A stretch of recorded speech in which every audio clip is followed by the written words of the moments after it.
हमारे क्लिनिक के बगल के ही रास्ते में एक बहुत बड़ा एक्सीडेंट हुआ है और पेशेंट खून से लथपथ है और उसका जो ब्लड प्रेशर है वो नहीं लग रहा है। तो दोस्तों ये क्या है? ये है हाइपोवोलेमिक शॉक।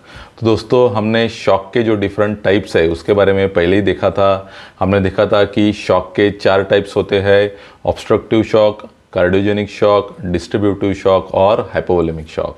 हमने पहले एनाफिलेक्टिक शॉक के बारे में देखा था और आज हम हाइपोवोलेमिक शॉक जो है इसके बारे में संपूर्ण जानकारी लेने वाले हैं। तो दोस्तों आज का जो टॉपिक है वो बहुत ही इम्पोर्टेंट है। अगर आप वर्किंग प्रोफेशनल है तो आपके सामने ये हाइपोवोलेमिक शॉक के पेशेंट बहुत बार आने वाले हैं, और अगर आप स्टूडेंट्स है तो हाइपोवोलेमिक शॉक पे बहुत बार एग्जाम में क्वेश्चन पूछा गया है। तो दोस्तों आज का वीडियो जो है वो बहुत ही इंटरेस्टिंग होने वाला है और बहुत नॉलेजेबल होने वाला है। इसे आप पहले ही लाइक कर दीजिए, और ये चैनल अभी तक आपने सब्सक्राइब नहीं किया है तो इसे ज़रूर सब्सक्राइब कर लीजिए। नमस्ते दोस्तों, फंडा मेडिकल में आपका हार्दिक स्वागत है। मैं हूँ डॉक्टर सौरभ, और चलिए आज का टॉपिक हम शुरू करते हैं।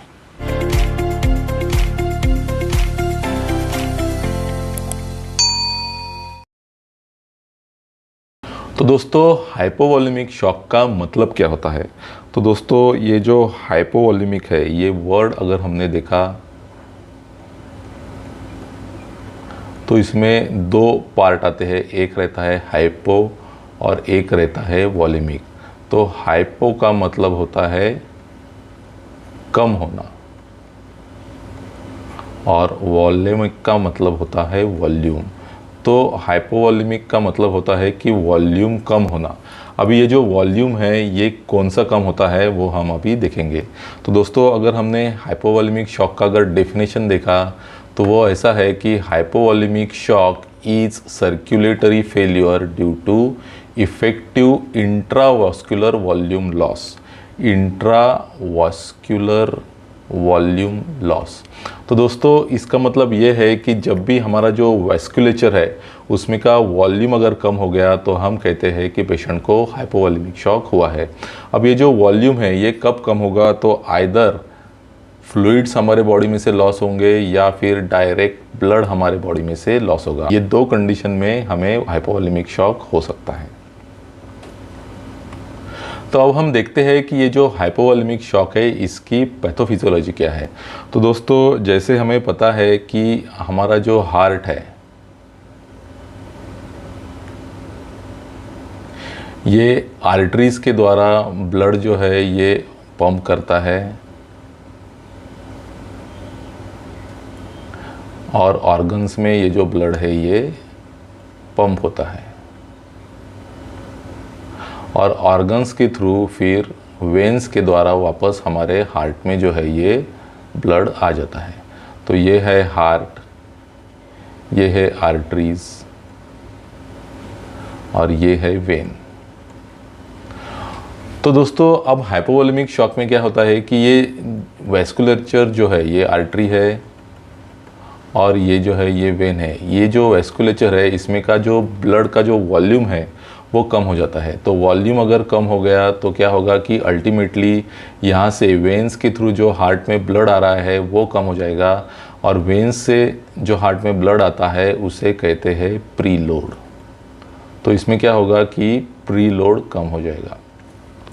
और हमें पता है कि जो ब्लड प्रेशर है यानी मीन आर्टेरियल प्रेशर उसका जो डेफिनेशन है वो है cardiac output into systemic vascular resistance.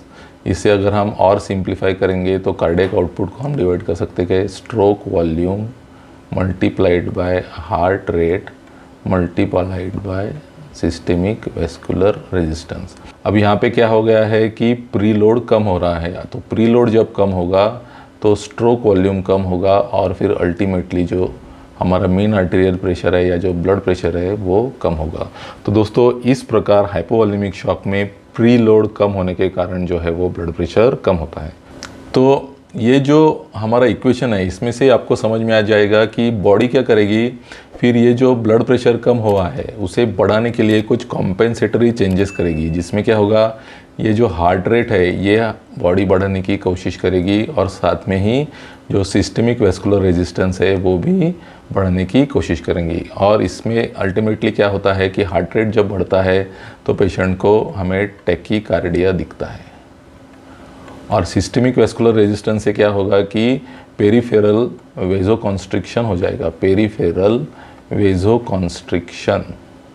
और उसके कारण क्या हुआ कि हमने अगर पेशेंट को हाथ लगाया तो उसकी जो स्किन है या उसकी जो पेरिफेरीज है वो हमें ठंडे लगने लगेंगे, मतलब कोल्ड लगने लगेंगे। इसका जो मेन रीज़न है वो है पेरिफेरल वेजोकॉन्स्ट्रिक्शन।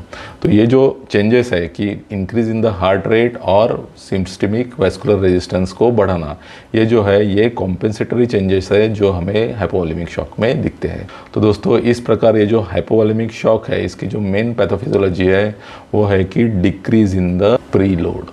अब हम देखते हैं कि ये जो हाइपोवोलेमिक शॉक है इसे क्लासीफाई कैसे किया जाता है।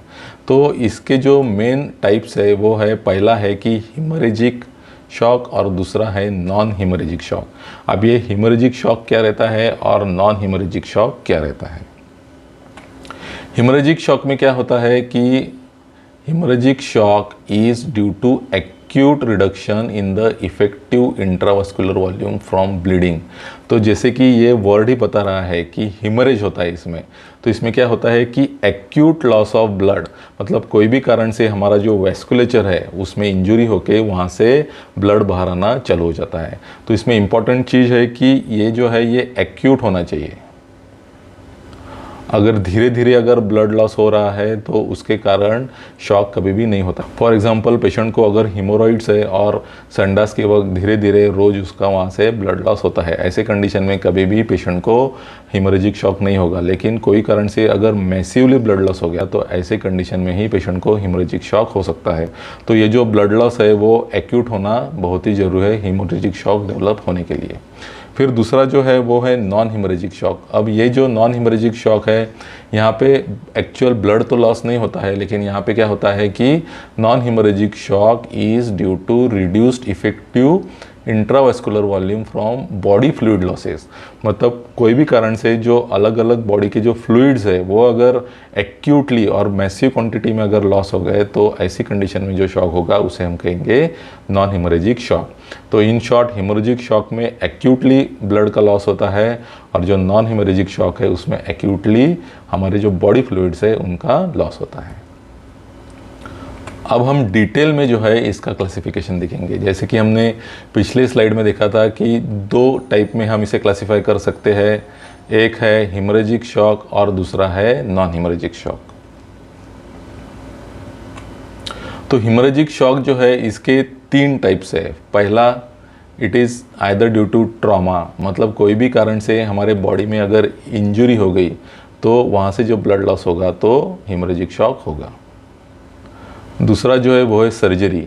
कभी पेशेंट की जब सर्जरी होती है तो वहाँ पे भी ब्लड लॉस होता है और ऐसी कंडीशन में फिर उसको हिमोरेजिक शॉक हो सकता है। तीसरा है कि सिस्टेमिक, मतलब हमारे जो डिफरेंट सिस्टम्स है बॉडी की उसमें अगर एक्यूट ब्लड लॉस हो गया तो भी हिमोरेजिक शॉक हो सकता है।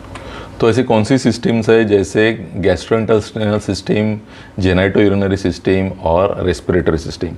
अब फॉर एग्जांपल गैस्ट्रोइंटेस्टाइनल सिस्टम में कैसे पेशेंट शॉक में जा सकता है, जैसे अगर पेशेंट को यूसोफेजियल वराइसिस है वहाँ से अगर ब्लीडिंग हुआ तो पेशेंट शॉक में जा सकता है। फॉर एग्जांपल जेनाइटो यूरिनरी में क्या हो सकता है, जैसे अगर पेशेंट को रप्चर्ड एक्टोपिक है तो पेशेंट को ब्लड लॉस होकर पेशेंट शॉक में जा सकता है। या फिर रेस्पिरेटरी में अगर पेशेंट को मैसिव हीमोप्टाइसिस हो गया है, मतलब पेशेंट को तो उसके खांसी में से बहुत सारा ब्लड आ रहा है और वो बहुत ज़्यादा क्वांटिटी में है और एक्यूटली हुआ है तो पेशेंट हिमोरेजिक शॉक में जा सकता है। अब हम देखेंगे कि नॉन हिमोरेजिक शॉक जो है उसे कैसे क्लासिफाई करते हैं। तो पहले जो है जो गैस्ट्रोइंटेस्टिनल लॉसेस के कारण पेशेंट शॉक में जा सकता है। और इसके एग्जांपल्स क्या है, जैसे पेशेंट को अगर बहुत ज़्यादा वोमिटिंग हो गया है तो पेशेंट शॉक में जा सकता है। बहुत ज़्यादा डायरिया हो गया है तो शॉक में जा सकता है। पेशेंट को अगर इंटेस्टिनल ऑब्स्ट्रक्शन है तो वो जो ऑब्स्ट्रक्शन में जो फ्लूइड जमा हो जाता है इसके कारण भी पेशेंट शॉक में जा सकता है।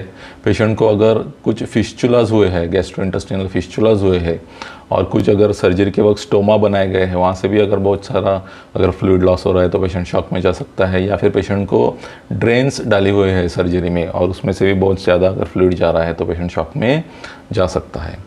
दूसरा जो रीज़न है वो है यूरिनरी लॉस। यूरिन के थ्रू भी बहुत सारा फ्लूइड लॉस हो सकता है।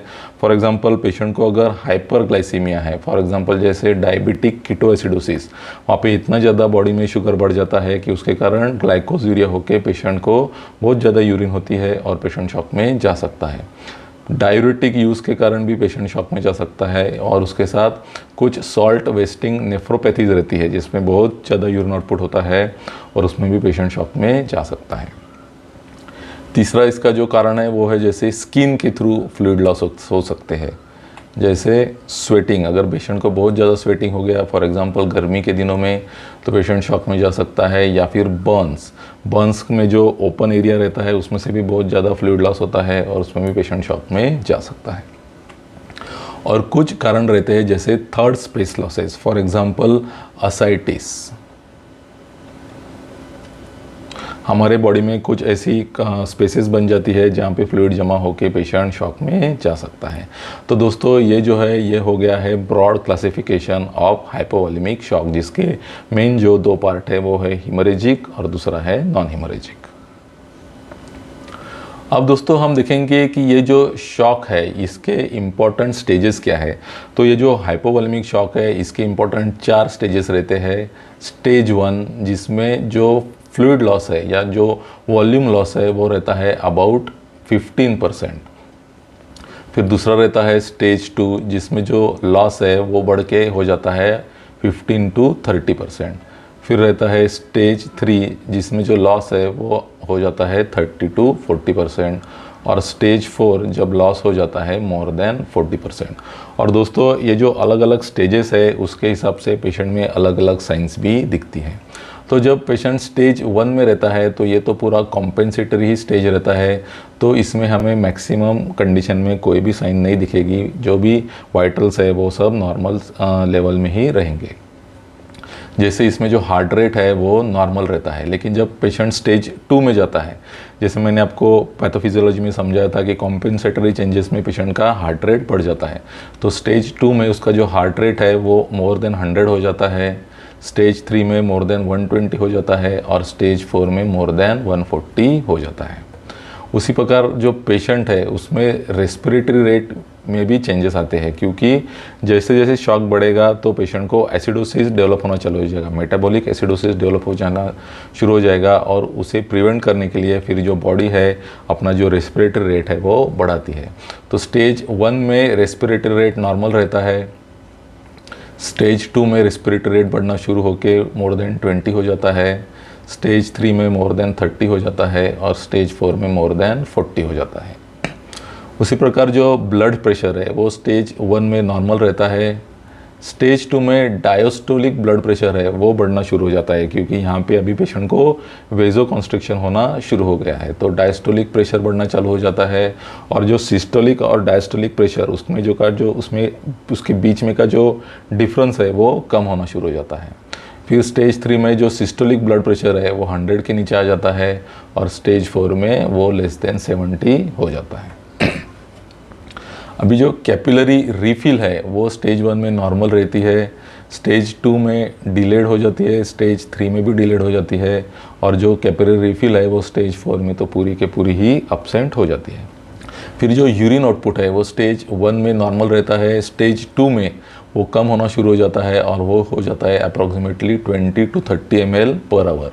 फिर स्टेज 3 में वो 20 ml पर आवर के भी नीचे आ जाता है और स्टेज 4 में तो कंप्लीट अनयूरिया ही हो जाता है, मतलब स्टेज 4 में पेशेंट को यूरिन आना ही बंद हो जाता है। तो दोस्तों ये जो है इम्पोर्टेंट स्टेजेस है हाइपोवॉल्यूमिक शॉक के। तो दोस्तों अब ये जो हाइपोवॉल्यूमिक शॉक है इसमें हमें पेशेंट में क्या क्या सिम्टम्स दिख सकते हैं। तो ये जो सिम्टम्स है ये रिलेटेड रह सकते हैं वॉल्यूम डिप्लीशन के कारण, या ये हमें दिख सकते हैं इलेक्ट्रोलाइट इम्बैलेंस के कारण, या ये हो सकते हैं एसिड बेस प्रॉब्लम्स के कारण, या जो मेन कॉज है जिसके कारण पेशेंट को शॉक हुआ है उसके कारण भी पेशेंट को सिम्टम्स आ सकते हैं। तो इसमें पेशेंट को ब्रॉडली क्या सिम्टम्स रह सकते हैं। पेशेंट को थर्स्ट मतलब उसको बहुत ज़्यादा प्यास लगती है क्योंकि उसका इंट्रावास्कुलर वॉल्यूम जो है वो कम हो गया है। फिर पेशेंट वीकनेस कंप्लेंट करता है क्योंकि उसका जो बीपी है वो फॉल होना शुरू हो जाता है, और उसी के कारण पेशेंट को ऑर्थोस्टैटिक हाइपोटेंशन होता है, मतलब जब पेशेंट खड़ा होता है तो उसको चक्कर आना शुरू हो जाते हैं। फिर पेशेंट को अगर बहुत ज़्यादा पेशेंट का बीपी कम हो गया तो पेशेंट को मेंटल कन्फ्यूजन भी हो सकता है। अब पेशेंट को जब एसिडोसिस डेवलप होना चालू हो जाता है तो उसका जो ब्रीदिंग है वो बढ़ना शुरू हो जाता है, और इलेक्ट्रोलाइट इम्बैलेंस के कारण पेशेंट को मसल क्रैम्प्स भी आ सकते हैं। तो अब ये जो हाइपोवॉल्यूमिक शॉक है इसके इम्पोर्टेंट साइंस क्या रहते हैं? तो जैसे मैंने आपको पहले ही बताया था कि कॉम्पेंसेटरी चेंजेस के कारण पेशेंट को टैकीकार्डिया होता है, एसिडोसिस डेवलप होने के कारण पेशेंट को टैकीपनिया होता है, मतलब उसका जो रेस्पिरेटरी रेट है वो बढ़ जाता है। बीपी तो ऑब्वियसली कम होता ही है, उसके कारण हाइपोटेंशन होता है। उसको डिहाइड्रेशन के कारण ड्राई म्यूकस मेम्ब्रेन, मतलब उसका जो म्यूकस मेम्ब्रेन्स है, फॉर एग्जांपल ओरल कैविटी या टंग, वो एकदम ड्राई हो जाती है। फिर उसका जो स्किन टर्गर है, मतलब स्किन की जो मॉइस्चर है वो भी कम होना शुरू हो जाता है। उसका जो जुगुलर वेनस डिस्टेंशन है वो कम हो जाता है। फिर जो कैपिलरी रिफिल है वो भी डिलेड होना शुरू हो जाती है। पेशेंट का अल्टीमेटली आउटपुट भी, मतलब यूरिन आउटपुट भी कम होना शुरू हो जाता है, और वेजोकॉन्स्ट्रिक्शन के कारण पेशेंट के स्किन जो है वो कोल्ड और क्लैमी होना शुरू हो जाता है। तो दोस्तों ये जो है ये इम्पॉर्टेंट साइंस है हाइपोवॉल्यूमिक शॉक के। तो दोस्तों अब हम आते हैं कि ये ऐसा जो पेशेंट है इसका मैनेजमेंट कैसे किया जाता है।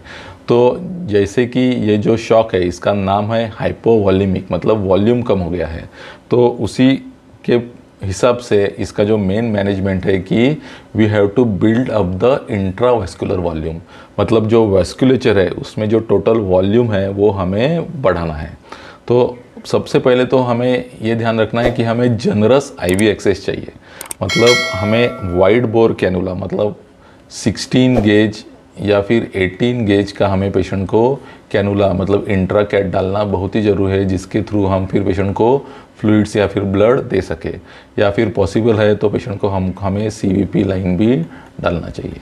तो जनरस आईवी एक्सेस होना पेशेंट को बहुत ही ज़्यादा ज़रूरी है ऐसे कंडीशन में, क्योंकि पेशेंट जब शॉक में है, for example non haemorrhagic shock में है, तो उसे हमें ओरल फ्लूइड्स देके हम उसे मैनेज नहीं कर सकते। पेशेंट को वोमिटिंग हो सकता है, या ओरली भी हम इतनी फास्ट उसका जो वॉल्यूम है वो बिल्ड नहीं कर सकते। तो जनरस आईवी एक्सेस होना बहुत ही ज़रूरी है। अब हम देखते हैं कि जब पेशेंट हेमोरेजिक शॉक में रहता है तो उसे मैनेज करने की इम्पोर्टेंट स्टेप्स क्या है। सबसे पहले हमें क्या करना है कि उसका जो वॉल्यूम है वो बिल्ड करने के लिए हमें आइदर क्रिस्टलॉइड्स या फिर कोलॉइड्स, इनसे शुरुआत करनी चाहिए। तो वो इसलिए कि पेशेंट को अगर ब्लड लॉस शुरू है और ऐसी कंडीशन में ही हमने पेशेंट को अगर ब्लड देना चालू हो जाएगा तो जहाँ से ब्लड लॉस हो रहा है वहाँ से पूरा वो जो ब्लड है वो वेस्ट हो जाएगा। तो सबसे पहले हमें क्या करना है कि क्रिस्टलॉइड्स या फिर कोलॉइड्स का यूज़ करके उसका जो वॉल्यूम है वो बिल्ड करना शुरू कर देना चाहिए। उसके बाद हमें क्या करना है कि जो सोर्स ऑफ ब्लीडिंग है उसे स्टॉप करना है। तो इसके बहुत सारे वेज रह सकते हैं, जैसे हम सर्जरी के थ्रू वो कर सकते हैं, या फिर फॉर एग्जांपल पेशेंट को यूसोफेजियल वराइसिस है तो वहाँ पे हम बेंडिंग करते हैं, या और कहीं से अगर पेशेंट को ब्लीडिंग है तो इंटरवेंशनल रेडियोलॉजिस्ट के थ्रू हम वहाँ पे कॉइलिंग करके भी वहाँ का जो ब्लीडिंग है वो बंद कर सकते हैं। फिर एक बार अगर पेशेंट का ब्लीडिंग स्टॉप हो गया तो फिर हमें ब्लड या फिर जो ब्लड प्रोडक्ट्स है वो यूज़ करना चाहिए, और उसका जो ब्लड का वॉल्यूम है फिर हम वो इम्प्रूव कर सकते हैं। ये कंडीशन में हम एंटी फाइब्रिनोलाइटिक्स भी यूज़ कर सकते हैं, जिसके कारण पेशेंट का जो ब्लीडिंग है वो थोड़ा सा कम हो जाए। अब हम देखते हैं कि नॉन हेमोरेजिक जो हाइपोवॉल्यूमिक शॉक है उसे कैसे मैनेज करते हैं। तो यहाँ पे हमें जो पेशेंट है उसमें क्रिस्टलॉइड्स यूज़ करना है। अब क्रिस्टलॉइड्स कौन से यूज़ करना है ये डिपेंड रहता है कि पेशेंट को कैसे टाइप का फ्लूइड लॉस हो रहा है, मतलब उसको वोमिटिंग है, डायरिया है। उसके बाद पेशेंट को इलेक्ट्रोलाइट्स, कौन सा इलेक्ट्रोलाइट इम्बैलेंस पेशेंट को हो रहा है उसके हिसाब से हमें जो आईवी फ्लूइड है वो चूज़ करना है। यहाँ पे जो है हम कोलॉइड्स को अवॉइड करते हैं, क्योंकि यहाँ पे हमें क्रिस्टोलाइट इसलिए यूज़ करना है कि इंट्रावास्कुलर वॉल्यूम के साथ साथ पेशेंट को सेलुलर डिहाइड्रेशन भी हुआ रहता है। और कोलॉइड्स हम अगर यूज़ करेंगे तो सिर्फ इंट्रावास्कुलर ही वॉल्यूम बढ़ेगा, लेकिन उसका जो सेलुलर जो डिहाइड्रेशन हुआ है वो करेक्ट नहीं होगा। तो जो नॉन हिमोरेजिक हाइपोवॉल्यूमिक शॉक है वहाँ पे हमें क्रिस्टोलाइट्स ही प्रीफर करना है। वैसे तो हाइपोवॉल्यूमिक शॉक में वेजोप्रेसर्स यूज़ नहीं करते हैं, क्योंकि पेशेंट को ऑलरेडी वेजो कॉन्स्ट्रिक्शन रहता है। लेकिन जब हम पेशेंट का फ्लूइड रिससिटेशन शुरू करते हैं तो धीरे धीरे वो वेजोडाइलेटेशन होना शुरू हो जाता है। वो टेम्पररी फेज के लिए, वो वेजोडाइलेटेशन प्रिवेंट करने के लिए हम फ्लूइड्स चालू करने के बाद पेशेंट को वेजोप्रेसर्स लगा सकते हैं, ताकि उसका जो बीपी है वो एक लेवल पे मेंटेन रहे। और आखिरी में जो हमें कॉज है पेशेंट को जिस कारण से फ्लूइड लॉस हो रहा है, मतलब वोमिटिंग किस कारण से हो रही है या फिर डायरिया किस कारण से हो रहा है। डायरिया अगर इन्फेक्शन की वजह से हो रहा है तो एंटीबायोटिक्स यूज़ करके हम वो डायरिया कम कर सकते हैं। या पेशेंट को अगर बहुत ज़्यादा स्वेटिंग हो रहा है तो वो पेशेंट को हम ठंडी जगह पे लाके वो स्वेटिंग कम कर सकते हैं। फिर पेशेंट को बहुत ज़्यादा यूरिन आउटपुट है जैसे हाइपरग्लाइसीमिया के कारण, तो वहाँ पे हम उसका शुगर जो है वो इंसुलिन देके करेक्ट कर सकते हैं। ऐसे पेशेंट का जो मेन कॉज है वो करेक्ट करके भी हम पेशेंट को मैनेज कर सकते हैं। तो दोस्तों, मैं आशा करता हूँ कि आज का जो वीडियो है वो आपको अच्छा लगा होगा। अगर आपको आज का वीडियो अच्छा लगा तो ज़रूर अपने दोस्तों में इसे शेयर कीजिए, और ये चैनल अभी तक आपने सब्सक्राइब नहीं किया है तो इसे ज़रूर सब्सक्राइब कर लीजिए। तो दोस्तों, अगले वीडियो में मिलते हैं एक नए टॉपिक के साथ। तब तक के लिए थैंक यू।